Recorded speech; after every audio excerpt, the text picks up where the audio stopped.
Thank you for joining us at Black Roses Financial on our first season of Empowerment Through Financial Literacy. I am Sir Philip Anthony Rich, and it is a pleasure to have you on our fourth episode, Definition Words for 200, where we discuss some key words and terms so that you feel confident discussing matters with me or a professional that you trust. This episode should give you a good foundation to learn from as we discuss financial strategies more specifically. From here, your empowerment through financial literacy really begins. Let's start.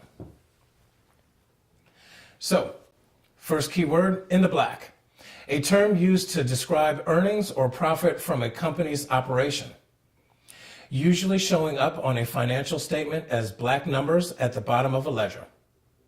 In the red, a term to describe deficit or loss from a company's operation, usually showing up on a financial statement as red numbers at the bottom of a ledger expressed by either a negative sign or in parentheses.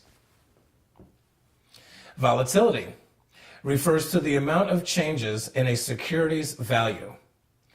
A higher volatility means that the price of the security can change dramatically over a short period of time in either direction. A lower volatility, a lower volatility means that a security's value does not fluctuate dramatically. Rather, changes in value at a steady pace over a period of time.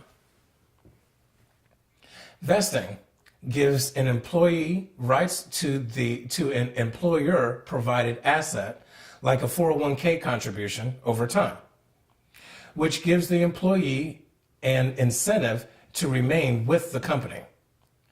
The vesting schedule created by the company determines when the employee obtains full ownership of that asset.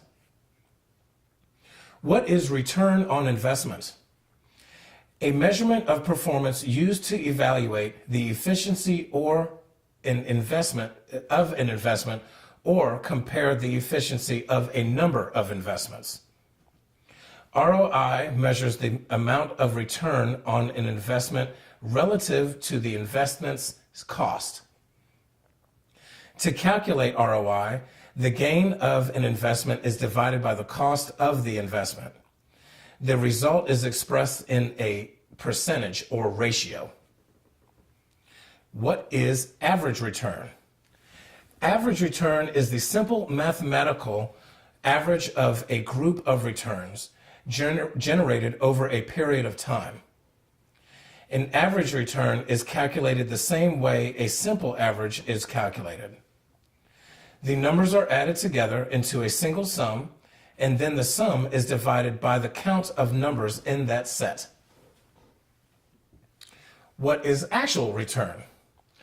Actual return is the actual gain or loss to an investor. Opposed to expressed return, actual return is what investors actually receive from their investments. Think about it. A company starts with one share equaling $100. And in the first year increases their worth to $200, which is an increase of 100%, right? Awesome.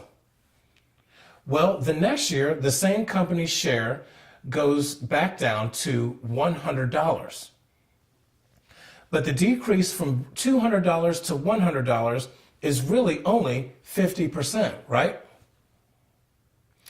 So if you notice, the average return is 25%, but the actual return is $0. What do you think the investor would really want to know? I would imagine the actual return. What is a fiduciary? Essentially, a fiduciary is a person or organization that acts in good faith and is bound legally to act in the client's best interest. A fiduciary might be responsible for the general well-being of a person, but often it involves finances, like managing the assets of a person or a group of people. For example, when a party knowingly accepts a fiduciary duty on behalf of another party, he or she is required to act in the best interest of the party whose assets they are managing. The fiduciary is expected to manage the assets for the benefit of the client rather than his or her own profit. Fee-based planning. Okay, the difference between a fee-based and a commission-based professional is that the fee-based professional collects a flat fee for investment advice or a percentage of assets under management, while the commission-based professional receives payments upon opening an account for a client or the sale of a financial product by the company offering that financial product. Income for fee-based professionals is earned largely by fees paid by the client. Because of these additional sources of income, fee-based professionals need to be transparent in their communication of the client's account costs. Furthermore, a fee-based professional can make commission off the sale of an investment product as well. Fee-based professionals follow the suitability rule with their clients, which means they cannot sell their client an investment product that does not suit their needs and objectives, which is in turn a fiduciary rule. Moving on, required minimum distributions, or RMDs, is the amount that a qualified retirement plan, like a 401k plan, must distribute after the required age of 71 and a half to meet tax requirements. After 59 and a half, an individual may take funds if they would like from their qualified retirement plan, but they must start distributions after 71 and a half. The Department of Labor, DOL, fiduciary rule. The rule expands on the investment advice fiduciary definition under the Employee Retirement Income Security Act of 1974. It will automatically elevate all financial professionals who work with retirement plans or provide retirement planning advice to the level of a fiduciary, bound legally and ethically to meet the standards of that status. TSPs, or thrift savings plans, a government retirement vehicle similar to 401k plans with 11 different funds to choose from, all with different allocations ranging from aggressive investments to conservative. There is a responsible model that I mimic from a reputable investor to use as a general template, but the best way to manage any portfolio is to review and adjust annually with your financial professional. Medicaid, health initiatives managed by state governments in conjunction with the federal Medicaid program that help qualified low-income individuals and families pay for the costs associated with health care. State Medicaid programs use federal funding along with their own state funding to provide needed health services for eligible individuals, where eligibility is based on numerous factors, including income, assets, age, disability, and citizenship. Medicare is a U.S. federal health program that subsidizes people who meet one of the following criteria. An individual aged 65 or older and has been a U.S. citizen or permanent legal resident for 5 years. An individual who is disabled and has collected Social Security for a minimum of 2 years. An individual who is undergoing dialysis or kidney failure or in need of a kidney transplant. And lastly, an individual who has Lou Gehrig's disease. Medicare helps people at a time in their lives when they may have serious health problems, but they may lack the funding for treatment.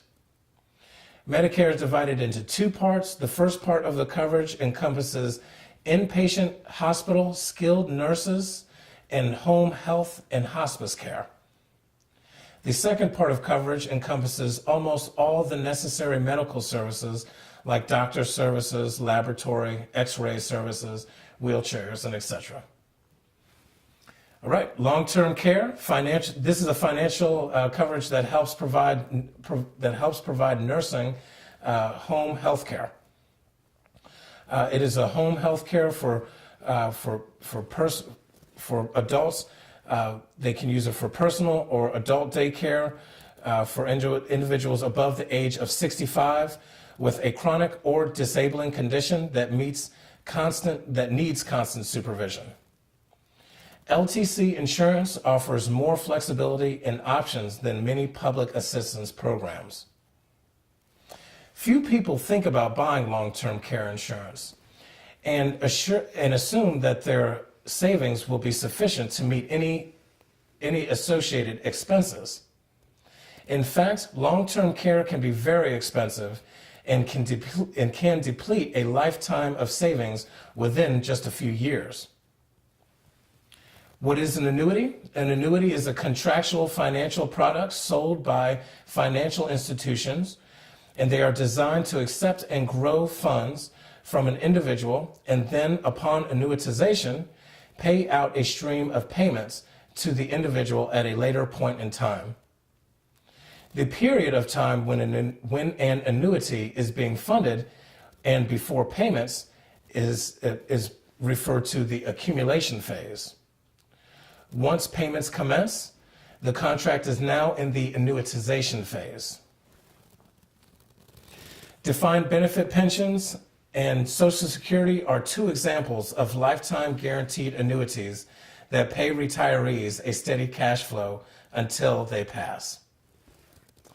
There are a few different types to consider here. Indexed annuities, indexed annuities, fixed interest annuities, and variable annuities. In a later episode, we will analyze these in more detail. Insured is the person being insured. Insurer is the insuring company covering the insured or the person being insured. Beneficiary is the person or the entity that receives the death benefit once the insured passes. Premiums, the amount of payment or payments, the amount of money or payments needed to cover mortality costs. Factors such as the insured's age, personal and family medical history, and lifestyle are the main risk determinants. As long as the insured pays the premium as agreed, the insurer remains obligated to pay the death benefit. What is the death benefit? The amount of money the insured's beneficiaries will receive from the insurer upon the death of the insured. What is life insurance? Life insurance is a protection against financial loss that would result from premature death of an insured. The named beneficiary receives the proceeds and is thereby safeguarded from the financial impact of the death of the insured. The death benefit is paid by a life insurer. And there are three types of life insurance. Term life insurance, which is like renting death insurance. Permanent life insurance, which is like owning actual life insurance. And universal life insurance, a type of flexible permanent life insurance offering the low-cost protection of term life insurance, as well as a savings element, like whole life or permanent life insurance, which is invested to provide a cash value buildup. Life insurance is a contract between an individual with an insurable interest and a life insurance company to transfer the financial risk of a premature death to the insurer in exchange for a specified amount of premium or payment. The three main components of a life insurance contract are the death benefit, the premium payment, and in the case of permanent life insurance, the cash value account. Cash value. Permanent life insurance includes a cash value component which serves two purposes. It is a savings account that allows the insured to accumulate capital that can become a living benefit. The capital accumulates on a tax-deferred basis and can be used for any purpose while the insured is alive without tax upon withdrawal. Riders. Riders are the additional benefits that can be bought and added to basic insurance or life insurance or annuity policies. These options allow you to increase your insurance coverage or have access to the death benefit in certain situations. Riders can be blended for an additional cost according to your present and future needs. However, buying a rider does mean paying extra in premium or just more in payments for this supplementary benefit. Underwriting. The process by which researchers research and assess the risk each applicant presents before issuing or selling either life insurance or annuities. Now, hopefully defining these terms will help us to move forward as we discuss other various financial strategies. Foundational information like this is what allows us to build from. My information is on the screen, and if you go to my website, you can fill out a form to set up an appointment through my website, or you can call or email to set up an appointment as well. Please do not hesitate to reach out to ask me any questions or to set up an appointment to discuss your personal goals and to find a path that works and makes sense for you. The consultation is free, and remember, I have many offices near you in the Washington, D.C. area, so let's find a place that works well for you.